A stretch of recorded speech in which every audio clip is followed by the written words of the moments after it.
It is another spectacular morning here on the east coast of Greenland, and we've got quite an interesting day ahead of us. Not only have we started the day with the most gorgeous views with blue icebergs, sheer mountains, and just really nice flat calm seas, but we're going ashore shortly to explore an abandoned US airbase here at Ikatek. This is the Bluie East 2 airbase, and it was operational between 1942 and 1947 before it was abandoned and left as a bit of a ghost town. So it's going to be quite fascinating to see all the remains. The American forces set up this airbase after they took control of Denmark's defence. And in 1941, using Reykjavik's RAF airbase, they sent out planes to start scouting the area. And then they found this location. Following that, they sent out the sled dog teams to check it out on the ground. And then they established this 5,000-foot long gravel runway. And the Zodiacs are just going out now. There's the team going out. And in about half an hour's time, we're going to go ashore and explore this abandoned airbase.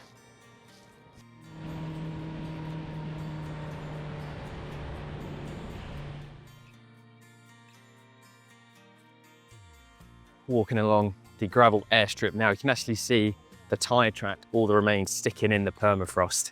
But between 1942 and 47, about 10,000 flights landed here. And just up the hill, you can see all the remains of all the fuel barrels. Doesn't look like the most ideal place for a landing strip with all the mountains around us, but that was more of a defense tactic. The fact that it was hard to land and hard to get here meant it was hard to bomb. So the Allied forces used this as a quite strategic location. So the main operations that they did out of the Ikatek, out of Bluie East 2, was search and rescue in the Denmark Strait, looking for downed ships and aircraft in that treacherous bit of water between Iceland and Greenland.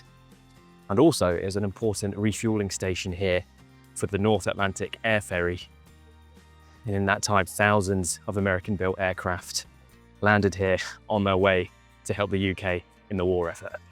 Oh, it's pretty impressive seeing the remains of all the old trucks. You can see the old aircraft hangar in the distance. But yeah, everything was just left. They did say they'd come and clear it all up, but logistically, getting all this out of a frozen fjord would have been a bit of a challenge. It's definitely not an excuse. A pretty cool outdoor museum. It's pretty amazing, really. Imagine trying to land a plane here on your way to fight a war in Europe. These are just some of the 10,000 fuel barrels that have been abandoned here at Bluie East 2.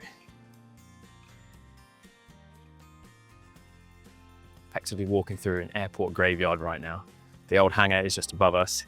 Over here, we've got the old boiler, which the barracks and all the facilities would have been built around. You can see all the wood littered on the floor here, and some of the trucks a bit further up. Like, it really is a fascinating place. We've just been following this river up from the base of the landing strip to reach this beautiful lake, and the reflections from the mountains, absolutely stunning.